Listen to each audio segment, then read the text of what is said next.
നമസ്കാരം. സിൽവർ ബുക്കിൻ്റെ മറ്റൊരു എപ്പിസോഡിലേക്ക് സ്വാഗതം. ഇന്ന് നമ്മോട് സംസാരിക്കുവാൻ വന്നിരിക്കുന്നത് കൊച്ചിൻ ഇൻലാബ് എക്യുപ്മെൻസിൻ്റെ സാരഥി ഡി തുളസീധരനും സ്ഥാപനത്തിൻ്റെ എക്സിക്യൂട്ടീവ് ഡയറക്ടർ സനൽ നായരുമാണ്. ഇവരെ ഈ പ്രോഗ്രാമിലേക്ക് സ്വാഗതം ചെയ്യുന്നു. സർ, നമ്മുടെ പ്രേക്ഷകർക്ക് വേണ്ടി താങ്കളെക്കുറിച്ച്, അതായത് താങ്കളുടെ കുടുംബ പശ്ചാത്തലം, വിദ്യാഭ്യാസം തുടങ്ങിയ കാര്യങ്ങളെക്കുറിച്ചൊന്ന് പറയാമോ? എൻ്റെ ജനനം കൊട്ടാരക്കരയിൽ കോക്കാട് എന്ന് പറയുന്ന വില്ലേജിലാണ്. അവിടെ എൻ്റെ അച്ഛനും കർഷകനായിരുന്നു, അമ്മ ഹൗസ് വൈഫായിരുന്നു. നമുക്ക് കുറച്ച് കൃഷി സ്ഥലങ്ങളൊക്കെ ഉണ്ട് അവിടെ. അങ്ങനെ ഞങ്ങൾ 3 ആൺകുട്ടികളും ഒരു സഹോദരിയുമായിരുന്നു. ഞങ്ങളുടെ എല്ലാവരുടെയൊക്കെ ഓരോ ആവറേജ് പഠിത്തം കഴിഞ്ഞ സമയത്ത് ഓരോരുത്തരായിട്ട് പല സ്ഥലങ്ങളിലേക്ക് പോയി.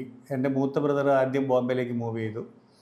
എൻ്റെ അങ്കിൾ അവിടെ ഉണ്ടായിരുന്നു. അപ്പോൾ പിന്നീട് പുള്ളി അവിടെ പോയിട്ടാണ് ബാക്കി കാര്യങ്ങളൊക്കെ പഠിച്ചിട്ടുള്ളത്. സെക്കൻഡ് ഞാനാണ്. എൻ്റെ 10ാം ക്ലാസ് കഴിഞ്ഞിട്ട് ഞാൻ ബോംബെയിലേക്ക് മൂവ് ചെയ്തു. ബോംബെയിലെ താങ്കളുടെ ജീവിതം എങ്ങനെയായിരുന്നു? ബോംബെയിലെ ലൈഫ് താങ്കളുടെ ജീവിതത്തിൽ ഒരു മാറ്റം കൊണ്ടുവന്നു? ബോംബെയിൽ എൻ്റെ ജീവിതത്തിൻ്റെ തുടക്കത്തിൽ തന്നെ ഞാൻ അവിടെ ചെന്ന് കഴിഞ്ഞപ്പോൾ എൻ്റെ അങ്കിൾ അവിടെയുണ്ട്, ബ്രദർ അവിടെയുണ്ട്. അവരോടൊപ്പമായിരുന്നു എൻ്റെ താമസം. പിന്നെ ഞാൻ പിന്നെ അവിടെ കോളേജിൽ വിടാനായി തുടങ്ങി. അപ്പോൾ പാർട്ട് ടൈം കോളേജ് അന്വേഷിച്ചു. അങ്ങനെ പല രീതിയിൽ ഗ്രാജുവേഷൻ കംപ്ലീറ്റ് ചെയ്തു. ഞാൻ BA എക്കണോമിക്സ് ചെയ്തു. അതിനുശേഷം ആ കൂട്ടത്തിൽ തന്നെ പാർട്ട് ടൈം വർക്കുകളൊക്കെ ചെയ്തുകൊണ്ടിരുന്നു. അത് കഴിഞ്ഞിട്ട് എൻ്റെ ഒരു മാർക്കറ്റിംഗ് ഡിപ്ലോമ ഞാൻ ചെയ്തു. അത് കഴിഞ്ഞതിന് ശേഷം ഞാൻ ഒരു കമ്പനിയിലേക്ക് ജോലിക്ക് പ്രവേശിക്കുകയാണ്. സാർ, എന്തായിരുന്നു ആ ജോലി? ആ ജോലി താങ്കളുടെ കരിയറിലുണ്ടാക്കിയ ഒരു മാറ്റം എന്തായിരുന്നു? അപ്പാർട്ട് ഫ്രം ദി ജോബ്, എൻ്റെ ജീവിതത്തിൻ്റെ വലിയ മാറ്റമുണ്ടാക്കിയത്, ഇൻഫ്ലുവൻസ് ചെയ്തതും ആ കമ്പനിയുടെ മാനേജിങ് ഡയറക്ടറായ VC സറാഫ് എന്ന് പറയുന്ന ഒരു ജെൻറ്റിൽമാൻ ഉണ്ടായിരുന്നു. അദ്ദേഹം നമുക്ക് ഒരിക്കലും മറക്കാനാവാത്ത ഒരു ഇൻസ്പയറിങ് ക്യാരക്ടറായിരുന്നു. Nothing is impossible in life എന്ന് കാണിച്ചു തരുന്ന ഒരു മനുഷ്യനായിരുന്നു അദ്ദേഹം. You can't say any time no എന്ന വാക്കുകൾ അദ്ദേഹത്തിന് മുന്നിൽ ഉച്ചരിക്കാൻ പറ്റില്ലായിരുന്നു. അത് കാരണം നമ്മൾ പുള്ളി പറയുന്നതെല്ലാം തന്നെ യെസ് പറഞ്ഞുകൊണ്ട് മുന്നോട്ട് നീങ്ങിയിരുന്നു. പിന്നെ ഏത് കാലത്തും സെയിൽസ് എന്ന് പറയുന്നത് എൻ്റെ ഒരു ഫാഷനായിരുന്നു. അതുകൊണ്ട് ഞാനും അദ്ദേഹവുമായിട്ട് കണ്ടിന്യൂസ് ആയിട്ട് വളരെ അടുക്കുകയും ജൂനിയർ ലെവലിൽ ജോയിൻ ചെയ്ത് ഞാൻ ലാസ്റ്റിൽ ഇവിടെ കേരളത്തിൽ വരെ വന്ന് ഇവിടുത്തെ മാനേജറാകത്തക്ക പൊസിഷനിലേക്ക് അദ്ദേഹം എന്നെ വളർത്തി. എനിക്കെല്ലാ സൗകര്യങ്ങളും ചെയ്തു തന്നിട്ടുണ്ട്. പിൽക്കാലത്ത് ഞാൻ ഇവിടെ വന്ന് കേരളത്തിൽ വന്ന് ഇവിടുത്തെ കേരള ഏരിയ മാനേജറായിട്ട് വന്നു. സാർ ജോയിൻ ചെയ്ത സ്ഥാപനത്തെക്കുറിച്ചൊന്ന് പറയാമോ? എന്ത് സ്ഥാപനമായിരുന്നു? അവരുടെ പ്രൊഡക്റ്റ് എന്തായിരുന്നു? സാറിൻ്റെ പൊസിഷൻ എന്തായിരുന്നു? തുടങ്ങിയ കാര്യങ്ങൾ. ഈ കമ്പനി ഒരു 250-300 കോടി ടേൺ ഓവറുള്ളൊരു കമ്പനിയായിരുന്നു. അവർക്ക് വ്യത്യസ്തമായ ഡിവിഷനുകളുണ്ട്. ആ ഡിവിഷനിൽ മോട്ടോർ ഡിവിഷനുണ്ട്, പിന്നെ പൈലറ്റ് പ്ലാന്റ് അജിറ്റേറ്റേഴ്സ് എന്ന് പറഞ്ഞ വേറെ ഡിവിഷനുണ്ട്, പിന്നെ സ്റ്റെയിൻലെസ് വെൽഡഡ് പൈപ്പുകൾ, റിഫൈനറീസിനൊക്കെ വേണ്ടിയിട്ടുള്ള പൈപ്പ് ലൈൻ പ്രോജക്ട്സ്, പിന്നെ ഈ ഡൊമസ്റ്റിക് പ്രൊഡക്ട്സ്, മിക്സി, ഫാന്, പിന്നെ സയൻറ്റിഫിക് ഇൻസ്ട്രുമെൻറ്റ്സ്, ഇങ്ങനെയുള്ള ഡിവിഷൻസ് ഉണ്ട്. So I was heading for scientific division and domestic market. Sir, ഇപ്പോൾ ഈ കമ്പനിയുടെ പ്രവർത്തനം കേരളത്തിലേക്കൂടെ വ്യാപിപ്പിച്ച് അതിൻ്റെ ഉത്തരവാദിത്വം സാറിന് സ്ഥാപനം നൽകിയല്ലോ. അപ്പോൾ കേരളത്തിൽ സാറിൻ്റെ പ്രവർത്തനങ്ങൾ എങ്ങനെയായിരുന്നു? ആ കമ്പനിയുടെ സഹകരണം ഏത് രീതിയിലായിരുന്നു എന്നൊന്ന് പറയാമോ? ഞാൻ കേരളത്തിൽ എന്ന് പറഞ്ഞിട്ടുണ്ടെങ്കിൽ ബോംബെയിൽ ഞാൻ ഇരിക്കുന്ന സമയത്ത് തന്നെ കേരളത്തിൽ അവർക്കൊരു പ്ലാൻ ഉണ്ടായിരുന്നു, ഇവിടെ ഒരു ബ്രാഞ്ച് ഓഫീസ് തുടങ്ങണമെന്നുള്ളത്. അപ്പോൾ അവർ ഓപ്റ്റ് ചെയ്ത്, ഞാൻ കേരളക്കാരനായതുകൊണ്ടും വിശ്വസ്തനായതുകൊണ്ടും എന്നെ തന്നെയാണ് കേരള ഓപ്പറേഷൻസിന് വേണ്ടി അവർ സെലക്ട് ചെയ്തത്. അങ്ങനെ 1989 ഞാൻ കേരളത്തിലേക്ക് വന്നു. കേരളത്തിൽ വരുന്ന സമയത്ത് ഇവിടെ ഒരു റെപ്രസെൻറ്റേറ്റീവ് ഫാൻ ബിസിനസ്സിനും ഒരു റെപ്രസെൻറ്റേറ്റീവ് അവരുടെ ഇൻസ്ട്രുമെൻറ്റ് ബിസിനസ്സുമായിട്ട് ഇവിടെ ഉണ്ടായിരുന്നു. അവരിലൂടെ ആ കാലഘട്ടങ്ങളിലൊന്നും കാര്യമായ ഒരു ടേൺ ഓവറോ ബിസിനസ്സൊന്നും ഉണ്ടായിരുന്നില്ല. ഞാനിവിടെ വന്നതിന് ശേഷം ഞങ്ങൾ ഇവിടെ ഡൊമസ്റ്റിക് മാർക്കറ്റിൽ ഈ ഒരു 3 വർഷം കൊണ്ട് 500 ഫാൻ വിറ്റിരുന്ന ഒരു മേഖലയിൽ 3000 ഫാൻ വരെ സെയിലിലേക്ക് ഞങ്ങൾ കൊണ്ടുപോയിട്ടുണ്ട്. പിന്നെ ഇൻസ്ട്രുമെൻ്റ് ഡിവിഷനിൽ അവർക്ക് തുച്ഛമായ ഒരു ടേൺ ഓവർ ഉണ്ടായിരുന്നത് ഒരു 10-40 ലക്ഷം രൂപയുടെ ടേൺ ഓവറിലേക്ക് കൊണ്ടുപോകാൻ പറ്റിയിട്ടുണ്ട്. ആ കാലഘട്ടത്തിൽ അത്രയും ടേൺ ഓവർ എന്നൊക്കെ പറഞ്ഞാൽ വളരെ വലുതാണ്. പക്ഷേങ്കിൽ കമ്പനി ഒരു ബ്രാഞ്ച് ഓഫീസ് പ്രപ്പോസലിലേക്ക് പോയപ്പോൾ ഞാനാണ് അത് ഒബ്ജക്റ്റ് ചെയ്യുകയും കമ്പനിക്ക് ഇവിടെ ഒരു ബ്രാഞ്ച് ഓഫീസിൻ്റെ സ്കോപ്പില്ല എന്ന് പറഞ്ഞു. കാരണം അതിൻ്റെ expenses wise, rent, employees, godown keeper, accountant, ഇങ്ങനെ ഒരുപാട് പാരാമീറ്റേഴ്സ് വേണം. അപ്പോൾ അതെല്ലാം കൂടി ആകുമ്പോൾ ഞങ്ങളുടെ വരുമാനത്തിൽ നിൽക്കില്ല എന്നുള്ളതുകൊണ്ട് ഐ അഡ്വൈസ് കമ്പനി ഈ പ്രൊഡക്ട്സ് എല്ലാം ഡിസ്ട്രിബ്യൂഷൻ ചാനലിലേക്ക് കൊടുത്ത് ഡിഫറെൻറ്റ് ഡിസ്ട്രിബ്യൂഷൻ ചാനലിലേക്ക് മാറ്റാൻ പറഞ്ഞു. അതിൻ്റെ ഭാഗമായിട്ട് ഞങ്ങൾ ഓരോരോ പ്രൊഡക്റ്റ് ഓരോരോ ഡിസ്ട്രിബ്യൂട്ടേഴ്സിനായിട്ട് ഡിവൈഡ് ചെയ്തു. ആ ടൈമിൽ ഈ ഇൻസ്ട്രുമെൻറ്റ് ഡിവിഷൻ എനിക്ക് വേണ്ടി ഞാൻ ചോദിച്ചു. ഞങ്ങൾ കുറച്ച് അങ്ങോട്ടും ഇങ്ങോട്ടുമൊക്കെ സംസാരങ്ങളൊക്കെ ഉണ്ടായി. Finally they have given to us. Sir, കമ്പനിയുടെ ഇൻസ്ട്രുമെൻറ്റ് ഡിവിഷൻ്റെ ഡിസ്ട്രിബ്യൂഷൻ സാറ് സ്വന്തമായിട്ട് ചോദിച്ചു വാങ്ങിക്കുന്നു. അപ്പോൾ എന്തെല്ലാമായിരുന്നു ഈ ഡിസ്ട്രിബ്യൂഷൻ എന്നൊന്ന് പറയാമോ? എൻഡ് ഓഫ് 91 ഒരു ഡിസംബർ സമയത്ത് ആണ് ഞാനിത് ഡിസ്ട്രിബ്യൂഷനിലേക്ക് പോകണമെന്ന് തീരുമാനിക്കുകയും 92 ഏപ്രിൽ മുതൽ ബിസിനസ് തുടങ്ങണം എന്നുള്ള ഒരു തീരുമാനത്തിലേക്ക് പോയി. അങ്ങനെ സെയിൽ ടാക്സ് രജിസ്ട്രേഷൻ മറ്റുള്ള സ്റ്റാറ്റ്യൂട്ടറി റിക്വയർമെൻറ്റ്സ് എല്ലാം ഫുൾഫിൽ ചെയ്ത് ഏപ്രിൽ ഫസ്റ്റ് വീക്കിൽ നമ്മൾക്ക് ഇൻവോയ്സ് തുടങ്ങാമെന്ന രീതിയിലാണ് ഞങ്ങളത് പ്ലാൻ ചെയ്തത്. അതിനുശേഷം ഞങ്ങളുടെ ടേംസ് ആൻഡ് കണ്ടീഷൻസ് എല്ലാം കമ്പനിയായിട്ട് ഫിക്സ് ചെയ്തു. സാധാരണ ഇതിൽ അവരുടെ ബ്രാഞ്ചിന് പോലും കൊടുക്കാത്തതിൽ കൂടുതൽ ക്രെഡിറ്റ് ലിമിറ്റ്, ബിക്കോസ് ഞാനൊരു ബിഗിനർ ആയതുകൊണ്ട് എന്നോടുള്ള ഇഷ്ടം കൊണ്ടും എങ്ങനെയെങ്കിലും ഈ ബിസിനസ് നന്നാക്കി എടുക്കാനായിട്ടുള്ള ശ്രമം എൻ്റെ ഭാഗത്തു നിന്നുണ്ടാവുന്ന അവർക്കറിയാവുന്നത് കൊണ്ടും അതിനെ അവർ വളരെയധികം പ്രോത്സാഹിപ്പിച്ചു. ഞാൻ സ്റ്റാർട്ട് ചെയ്തു. അങ്ങനെ 93 ഒരു വർഷം കൊണ്ട് ഞങ്ങളൊരു ആദ്യത്തെ ഫസ്റ്റ് ഇയറിൽ ഒരു 15-20 ലക്ഷം രൂപയുടെ ടേൺ ഓവർ ചെയ്യാൻ പറ്റി. അതിനുശേഷം പിന്നീടുള്ള ഒരു 3 വർഷക്കാലം കൂടി ഞാൻ ഈ അവരുടെ ബിസിനസ്സുമായിട്ട് മുന്നോട്ട് പോയി. അതിനുശേഷം എനിക്ക് തോന്നി ഈ ഇൻസ്ട്രുമെൻ്റ് ഡിവിഷനും റിസർച്ച് മാർക്കറ്റും ലാബുമായി പോയാൽ ഒരു വലിയ ഫ്യൂച്ചർ ഈ ബിസിനസ്സിൽ ഉണ്ടാകില്ല എന്നുള്ളൊരു തീരുമാനത്തിലേക്ക് ഞാൻ പോവുകയാണ്. അങ്ങനെയാണ് ഞാൻ 94-95 സമയത്ത് ഈ ടെർമോ പെൻബോൾ എന്ന് പറഞ്ഞ ട്രിവാൻഡ്രം ബേസ്ഡ് ആയിട്ടുള്ളൊരു ബ്ലഡ് ബാങ്ക് മാനുഫാക്ചറിങ് കമ്പനിയുണ്ട്. അപ്പോൾ അവരുടെ റിസർച്ച് സെൻറ്ററിലൊക്കെ ഞാൻ എപ്പോഴും പോകുന്ന ആളായതുകൊണ്ടും അവിടുത്തെ പ്രൊഡക്ഷനിലുള്ള ആൾക്കാരുമായിട്ട് എനിക്ക് ബന്ധമുണ്ടായിരുന്നതുകൊണ്ടും ഈ ഡിസ്ട്രിബ്യൂഷൻ എനിക്ക് കിട്ടാൻ കുറച്ച് ഈസി ആയിരുന്നു. അങ്ങനെയാണ് ഞാൻ ഈ പെൻബോളിൻ്റെ ഈ ബ്ലഡ് ബാഗ്സിൻ്റെ ഡിസ്ട്രിബ്യൂഷനിലേക്ക് മാറുന്നത്. സർ, ടെർമോ പെൻബോളുമായിട്ടുള്ള ഒരു അസോസിയേഷന് ശേഷം സ്ഥാപനത്തിൻ്റെ വളർച്ചയിൽ ഏത് തരത്തിലുള്ള ഒരു മാറ്റമാണ് ഉണ്ടായത്? ടെർമോ പെൻബോൾ അന്നത് പെൻസില പോളിമേഴ്സ് ലിമിറ്റഡ് ആയിരുന്നു ഞാൻ അസോസിയേറ്റ് ചെയ്യുമ്പോൾ. അതിനുശേഷം ഈ കമ്പനി ഒരു ജപ്പാൻ കമ്പനി ടേക്ക് ഓവർ ചെയ്യുന്നു. ജപ്പാൻ കമ്പനിയുടെ ഷെയറിലേക്ക് പോകുന്നു. അതിനുശേഷം ആ കമ്പനിയിൽ ഒരുപാട് എക്സ്പാൻഷൻ ഉണ്ടായി. അപ്പോൾ ഞങ്ങൾ അതിൻ്റെ ഓൾ കേരള സിംഗിൾ ഡിസ്ട്രിബ്യൂട്ടറായിട്ട് വളരുന്നു. അങ്ങനെ ഞങ്ങൾ വളരെ നല്ല രീതിയിൽ മുന്നോട്ട് നീങ്ങി. അത് കഴിഞ്ഞിട്ട് Japan company again Canadian BCT എന്ന് പറഞ്ഞ ഒരു US കമ്പനിയായിട്ട് അസോസിയേറ്റ് ചെയ്യുന്നു. ആ അസോസിയേഷനിൽ ഫർദറായിട്ട് വളർച്ചയിലേക്ക് വന്നു. ഞങ്ങൾ തുടങ്ങിയ കാലത്ത് ഉണ്ടായിരുന്ന ഒരു ബിസിനസ്സിൻ്റെ 4 മടങ്ങ് കൂടുതലാണ് ഇപ്പം നമ്മൾ അവരോട് ചെയ്തുകൊണ്ടിരിക്കുന്നത്. ഇപ്പം നമ്മൾ ഈ വർഷം നമ്മൾ ഒരു ക്ലോസിംഗ് ഫിനാൻഷ്യൽ ഇയറിൽ നമ്മൾ ഏതാണ്ട് ഒരു 20 crores ക്ലോസ്ഡ് ബിസിനസ് അവരുമായിട്ട് മാത്രമായിട്ട് ചെയ്യുന്നുണ്ട്. സർ, ഇന്ന് നിങ്ങൾ മാർക്കറ്റിൽ ലഭ്യമാക്കുന്ന പ്രൊഡക്റ്റുകൾ എന്തെല്ലാമാണ്? നിങ്ങളുടെ മാർക്കറ്റ് പ്രസൻസ് എന്താണ്? ഇതിനെക്കുറിച്ചൊന്ന് പറയാമോ? നമ്മുടെ main line of business area പറഞ്ഞാൽ ട്രാൻസ്ഫ്യൂഷൻ ഏരിയ ആണ്. അത് കഴിഞ്ഞിട്ട് bone marrow transplant and laboratory equipments ഉണ്ട്. ട്രാൻസ്ഫ്യൂഷൻ ഏരിയ മീൻസ് നമുക്ക് ഇനീഷ്യലി ഒരു ഹോസ്പിറ്റലിൻ്റെ ഇൻസെപ്ഷൻ സ്റ്റേറ്റിൽ തന്നെ നമുക്ക് ബ്ലഡ് ബാങ്കിൻ്റെ ലേ ഔട്ട് തൊട്ട് എൻ്റെ എക്യുപ്മെൻറ്റ് സപ്ലൈ ആൻഡ് ഡിസ്പോസിബിൾസ് വരെ നമ്മൾ ഫുൾ കംപ്ലീറ്റ് സപ്പോർട്ടാണ് നമ്മൾ ചെയ്യുന്നത്. അപ്പോൾ നമ്മളിപ്പോൾ ഡീൽ ചെയ്യുന്ന പ്രിൻസിപ്പൽ കമ്പനീസ് പറഞ്ഞാൽ Terumo Penpol, Thermo Fisher Scientific, Roche Diagnostics and best നമ്മൾ ഓൺ മാനുഫാക്ചറിങ് എക്യുപ്മെൻറ്റ് പ്രൊഡക്റ്റാണ്. അപ്പോൾ ടെർമോ പെൻപോളിന് ബ്ലഡ് ബാങ്കിൻ്റെ എല്ലാം എക്യുപ്മെൻറ്റ്സിൻ്റെ എക്സെപ്റ്റ് ബ്ലഡ് ബാങ്ക് സെൻട്രിഫ്യൂജ്. അപ്പോൾ ബ്ലഡ് ബാങ്ക് സെൻട്രിഫ്യൂജ് നമുക്ക് നമ്മുടെ ഗോൾഡ് സ്റ്റാൻഡേർഡ് എക്യുപ്മെൻറ്റ് പറഞ്ഞ ക്രയോഫ്യൂജ് പറഞ്ഞ തെർമോ ഫിഷറിൻ്റെ ബ്രാൻഡാണ് നമ്മൾ പ്രൊമോട്ട് ചെയ്യുന്നത്. അപ്പോൾ ഒരു ബ്ലഡ് ബാങ്കിന് വേണ്ടിയിട്ട് A to Z complete portfolio നമ്മളുടെ കയ്യിലുണ്ട്. അതാണ് നമ്മളൊരു കസ്റ്റമറായിട്ടൊരു കൂടുതലായിട്ടൊരു സ്ട്രോങ് റിലേഷൻഷിപ്പ് നമുക്ക് ബിൽഡ് ചെയ്യാൻ ഹെൽപ്പ് ചെയ്യുന്നത്. And moreover I want to say that almost 85 to 90% of private blood bank നമ്മളാണ് സെറ്റ് ചെയ്തേക്കുന്നത്. ആൻഡ് ഇപ്പോഴും നമ്മളാണ് കേട്ടർ ചെയ്തുകൊണ്ടിരിക്കുന്നത്. ഇൻ എ വേ എല്ലാ സാധനങ്ങളും വൺ റൂഫ് വൺ സോഴ്സിൽ കിട്ടുന്ന ഒരു സെൻ്ററാണ് ഞങ്ങളുടേത്.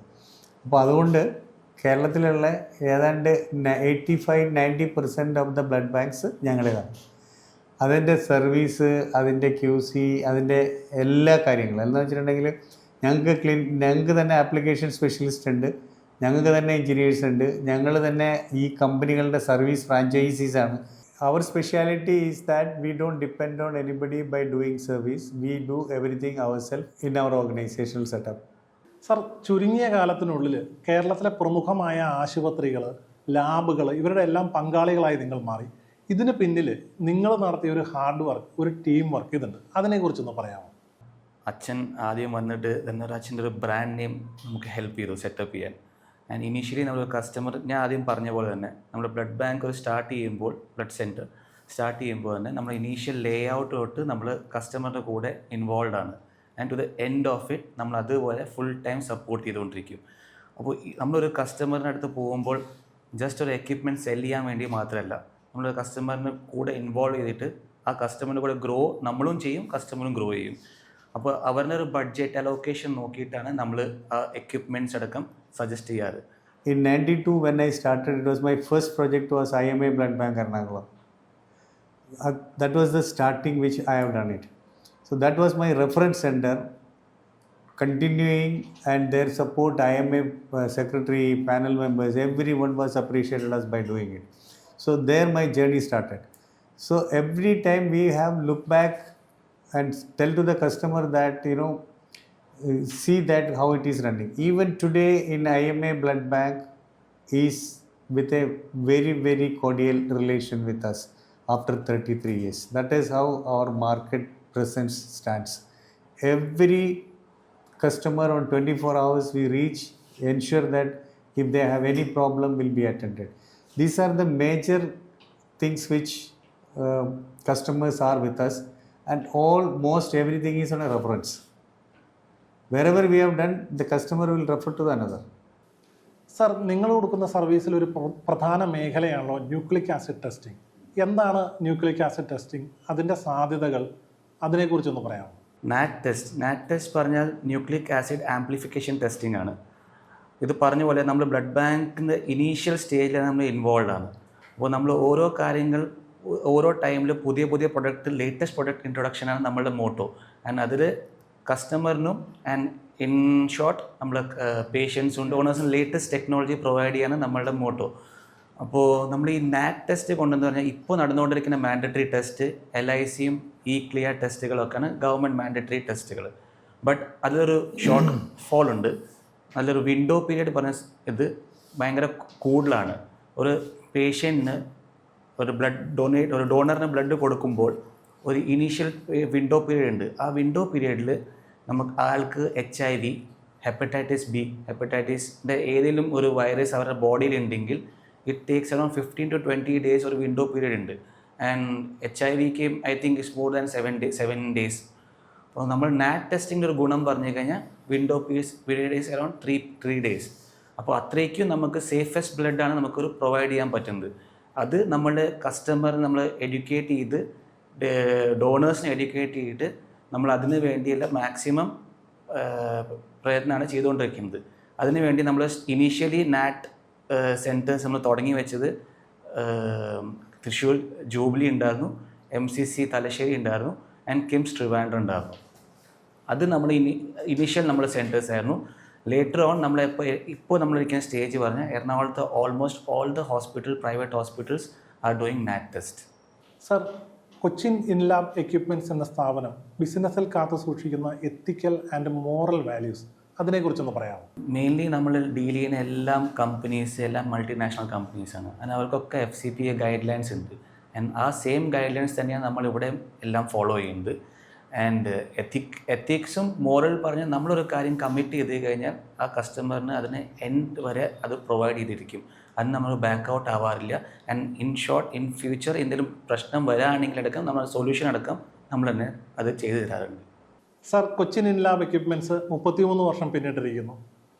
പിന്നോട്ട് നോക്കുമ്പോൾ എന്തു തോന്നുന്നു? താങ്കൾ ഹാപ്പിയാണോ? Now I'll tell you, see, this business started in 92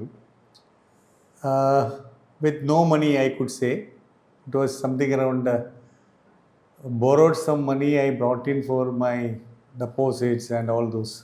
From there I started my journey, and I was always been looking for finance management is the ultimate thing for a growth of any organization. അതിൽ ഞാൻ വളരെ കൃത്യമായി ഞാനും എൻ്റെ ടീമിനെയും ആദ്യകാലം തൊട്ടേ അങ്ങനെ തന്നെയാണ് വാർത്തെടുത്തിരിക്കുന്നത്. 1 രൂപയുടെ സാധനം ഇവിടുന്ന് പോയാൽ അതിന് ഇൻവോയ്സ് അടിക്കണം, അതിൻ്റെ GST ചാർജ് ചെയ്യണം, ആ GST ഗവൺമെൻറ്റിന് കൊടുക്കണം, അതിൻ്റെ ഇൻകം ടാക്സ് ഗവൺമെൻറ്റിന് കൊടുക്കണം. അപ്പോൾ ആ ഒരു നിലവാരത്തിലൂടെയാണ് നമ്മൾ വളർന്നിട്ടുള്ളത്. We keep all our values to all statutory requirements. Based on that we move forward. That is the only reason why we could sustain and survive in the market. Sir, ജീവനക്കാരോടുള്ള സ്ഥാപനത്തിൻ്റെ സമീപനം എങ്ങനെയായിരുന്നു? എസ്പെഷ്യലി കോവിഡ് പോലുള്ള ഒരു pandemic സിറ്റുവേഷനിൽ സ്ഥാപനം അവരോട് കാണിച്ച അവരെ ചേർത്ത് നിർത്തിയ രീതി എങ്ങനെയായിരുന്നു? During Covid times all the business, mainly എല്ലാവർക്കും ഭയങ്കര ഡിഫിക്കൽട്ട് സിറ്റുവേഷൻസിലാണ് പോയിക്കൊണ്ടിരുന്നത്. ബട്ട് ഹിയർ ഞാൻ പഠിച്ച ഒരു കാര്യം പറഞ്ഞാൽ, കസ്റ്റമറായാലും നമ്മുടെ സ്റ്റാഫായാലും എല്ലാവരും ഓൺ ടൈം ആയിരുന്നു എല്ലാവർക്കും സാലറി ആൻഡ് അവരുടെ പേയ്മെൻറ്റ്സും പോയിക്കൊണ്ടിരുന്നത്. നമ്മുടെ ഇവിടെയുള്ള എല്ലാ എംപ്ലോയീസിനും ESI മുകളിലാണ് നമ്മുടെ ഈ സാലറി ഗ്രേഡ്സ് ഉള്ളത്. അതുകൊണ്ട് every one as A mediclaim എന്ന് പറയുന്ന പോളിസീസ് നമ്മൾ എടുത്തിട്ടുണ്ടാവും. അത് ഒരു 3 lakhs onwards to 30 lakhs വരെയുള്ള ആൾക്കാരുണ്ട്. അത് depends on how they wanted to invest and we wanted to invest. അങ്ങനെയാണ് നമ്മൾ ചെയ്തുകൊണ്ടിരിക്കുന്നത്. അപ്പോൾ every area is been addressed. അവരുടെ ഫാമിലിയിൽ എന്തെങ്കിലും പ്രശ്നങ്ങളുണ്ടെങ്കിൽ that also will take care of it. ചെറിയ ആൾക്കാരുടെ ഫാമിലി ബുദ്ധിമുട്ടുകൾ, വീടിന് ബുദ്ധിമുട്ട്, വീടില്ലാത്ത പ്രശ്നങ്ങളുണ്ട്, മെയിൻ്റെനൻസ് ചെയ്യാനുള്ള ബുദ്ധിമുട്ടുണ്ട്, ഇതൊക്കെ നമ്മൾ സ്വാഭാവികമായിട്ടും അഡ്രസ്സ് ചെയ്യുന്ന കാര്യങ്ങളാണ്. നമ്മളോട് പറയുന്നത്, നമ്മൾ അറിഞ്ഞ് ചെയ്യുന്ന കാര്യങ്ങൾ നമ്മളോടൊപ്പം എല്ലാ ആൾക്കാരെയും സഹായിക്കും. സർ, സ്ഥാപനത്തിൻ്റെ ഫ്യൂച്ചർ പ്ലാനിനെ കുറിച്ചൊന്ന് പറയാമോ? I have a manufacturing unit namely Bestone Industries in Piravom മണിയുടെ. ഇപ്പോഴുള്ള ഞങ്ങളുടെ ഡിസ്ട്രിബ്യൂഷൻ കമ്പനികളെയൊക്കെ എത്രത്തോളം നമ്മൾ സേഫാണ് എന്നൊക്കെയുള്ളൊരു ഫീലിങ്സ് നമുക്കുണ്ട്. അതുകൊണ്ട് നമ്മൾ ആ ഇൻഡസ്ട്രി വലുതാക്കാനുള്ളൊരു ശ്രമത്തിൻ്റെ ഭാഗമാണ്. ഈ വർഷം മുതൽ നമ്മൾ അതിൽ ടേൺ ഓവർ കൂട്ടണമെന്നും അതിനെ കുറച്ചും കൂടെ മുന്നോട്ട് കൊണ്ടുവന്ന് ഒരു നല്ല നിലവാരത്തിലേക്ക് എത്തിക്കണമെന്നും എൻ്റെ സൗത്ത് ഇന്ത്യയിലേക്ക് മാർക്കറ്റിങ്ങിന് പോകണമെന്നൊക്കെ നമ്മൾ ആലോചിച്ചുകൊണ്ടിരിക്കുകയാണ്. അതിൻ്റെ ഒരു പ്രോസസ്സിലാണ് നമ്മൾ. അതിൻ്റെ ഇപ്പോൾ ഒരു പ്രോസസ്സ് എന്ന് പറഞ്ഞിട്ടുണ്ടെങ്കിൽ, നമ്മൾ ഈ മാർച്ച് ഒരു എൻഡോട് കൂടിയിട്ട് ഒരു ടീം ബിൽറ്റ് ചെയ്യും. അതിനുശേഷം we will start marketing in to at least Tamil Nadu, Karnataka, Andhra, Telangana ഈ ഏരിയയിലേക്ക് ഞങ്ങളുടെ മാനുഫാക്ചറിങ് യൂണിറ്റിനെ കുറിച്ച് ഫോക്കസ് ചെയ്യണമെന്ന് ഞങ്ങൾ വിചാരിക്കുന്നുണ്ട്. ദെൻ അതുകൂടാതെ ഞങ്ങൾ ഇതിനോട് ചേർന്ന് നിൽക്കുന്ന കുറേ കൂടി ഹയർ എൻഡ് എക്യുപ്മെൻറ്റ്സിനെ കുറിച്ച് പല പ്രിൻസിപ്പൽ കമ്പനിയായിട്ട് ചർച്ചകൾ നടക്കുന്നുണ്ട്. അതൊക്കെ ത്രൂ ആയി കഴിഞ്ഞിട്ടുണ്ടെങ്കിൽ നമ്മളൊരു കമ്മിങ് ഇയേഴ്സിൽ ഒരു 10 കോടി എക്സ്റ്റെൻസീവ് ടേൺ ഓവർ പ്രതീക്ഷിക്കുന്നു, അഡീഷൻസ്. ഇപ്പോൾ നമ്മൾ this year we might close with around 40 crores. Maybe next year we are planning for around 50 crores. D Thulaseedharan എന്ന സംരംഭകൻ കാര്യമായ ഫിനാൻഷ്യൽ സപ്പോർട്ടൊന്നുമില്ലാതെ തുടങ്ങിയ സ്ഥാപനം ഇന്ന് വളർന്ന് കേരളത്തിലെ ആരോഗ്യ മേഖലയിൽ, പ്രത്യേകിച്ച് ഹോസ്പിറ്റലുകളുടെയും ലാബുകളുടെയും പ്രമുഖ പങ്കാളികളായി വളർന്നിരിക്കുകയാണ്. ഈ സ്ഥാപനത്തിൻ്റെ മുന്നോട്ടുള്ള യാത്രയിൽ എല്ലാവിധ ഭാവുകങ്ങളും നേരുന്നു. നന്ദി.